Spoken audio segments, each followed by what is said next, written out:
kali ini aku akan bahas satu saham yang lumayan menarik, yaitu saham AMRT atau Alfamart ya. Jadi kita bisa lihat segala hal Alfamart itu di websitenya langsung di alfamart.co.id, atau kalian bisa cari di Google ya untuk websitenya. Namun aku akan langsung bahas ke poin-poin pentingnya saja ini, agar kita bisa langsung menganalisa secara cepat ya. Saham AMRT dengan nama PT Sumber Alvaria Trijaya Tbk. Bisnisnya tentu saja adalah minimarket Alfamart ya, dan ini kita langsung lihat kepemilikannya. 50% dipegang oleh PT Sigmantara Alfindo, sisanya yang kecil-kecil ini ada Ferry Joko Susanto, Haryanto Susanto, dan Budianto Joko Susanto. Total kurang lebih sekitar 51%-an ya. Dan sisanya dipegang oleh masyarakat. Jadi maka kesimpulannya AMRT ini dikendalikan oleh keluarga Joko Susanto. Jadi satu pihak ya. Jadi mereka mengambil keputusan jadi lebih cepat karena satu pihak. Lalu kasus hukum. Ada beberapa kasus hukum kecil yang aku ketemukan ya, yang melibatkan Alfamart, seperti gugatan hak cipta, mantan karyawan, donasi konsumen, dan tundakan sewa salah satu gerai. Jadi ini sifatnya yang kecil-kecil, bukan yang besar-besar yang sampai merugikan keuangan. Nanti kalian cari sendiri di Google atau mungkin dari AI ya. Lalu kita ngomongin soal harga tertinggi pernah di 3.650 di bulan Oktober tahun kemarin 2024.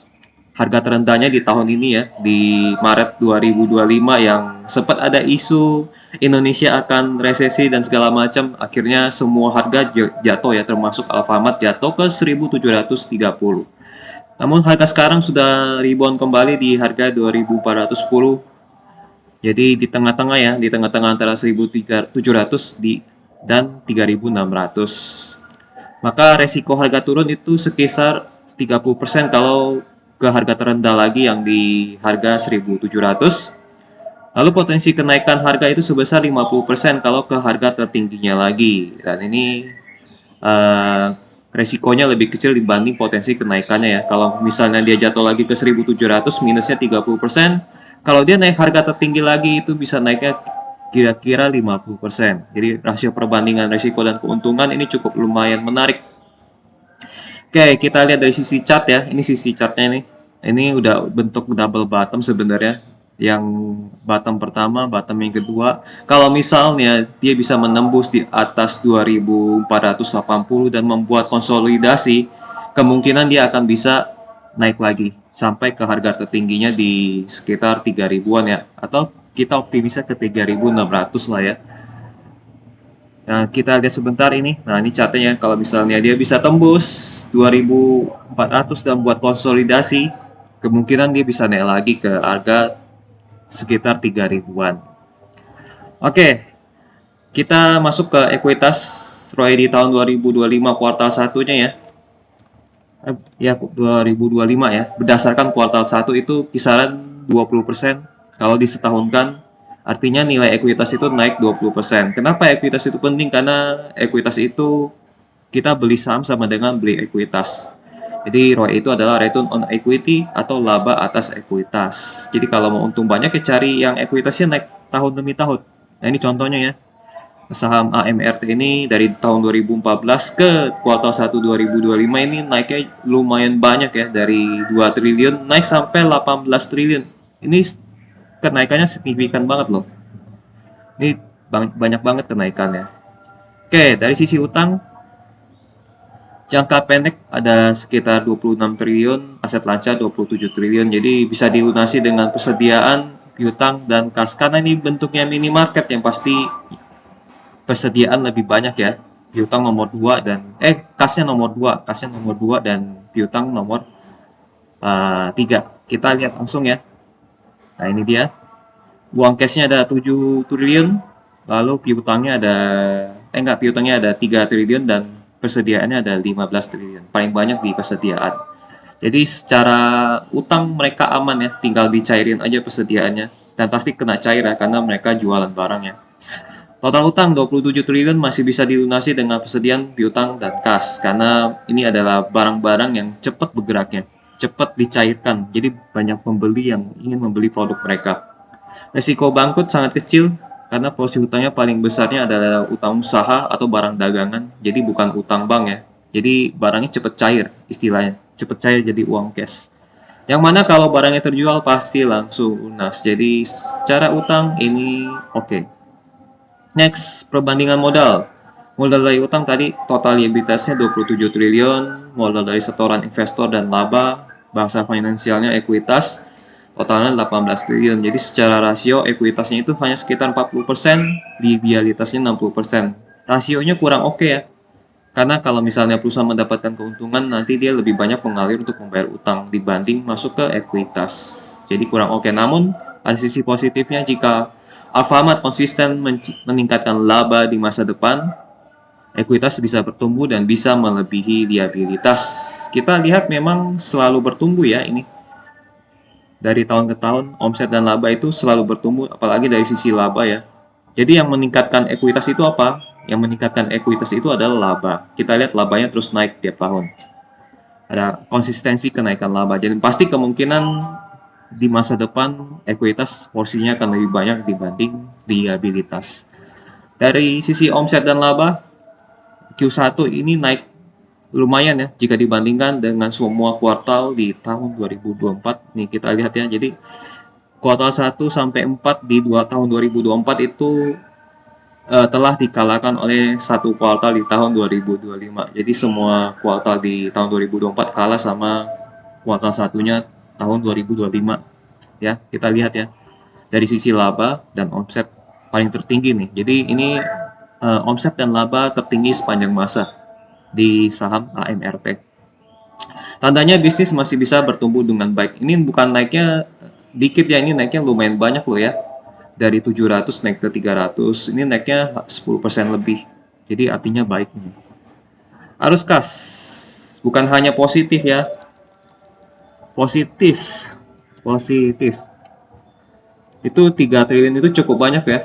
3 triliun positif, 35 triliun naik banyak dibanding kuartal 1 yang sebelumnya hanya sebesar 795 miliar. Lain, naiknya banyak sekali loh ini. Arus kasnya itu petanda kesehatan keuangan sangat baik. Next, kita masuk ke bagian valuasi ya. Di harga 2.400, 400-an lah ya, naik turun 10, 240, 10, 40. Tapi aku anggap yang terendahnya 2410 ya. Dividen yield itu kisaran sekitar 1% per tahun, jadi lebih kecil dari bunga bank yang sebesar 3%. PE ratio saat ini 25 kali melewati wajar yang ini wajar versinya Rudy ya, 10 kali.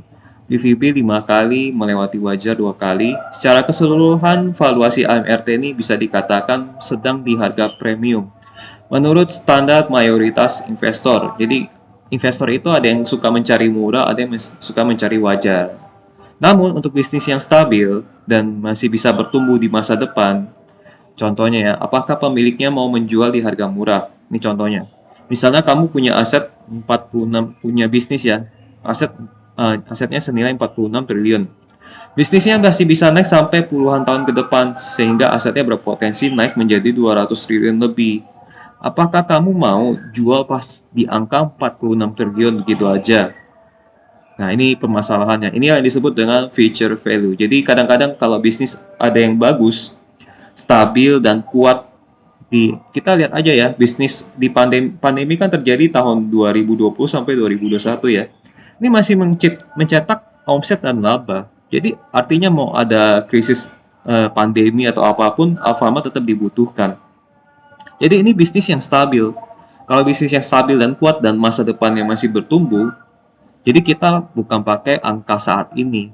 Kalau ini PE ratio dan PVP yang aku pakai ini adalah angka saat ini.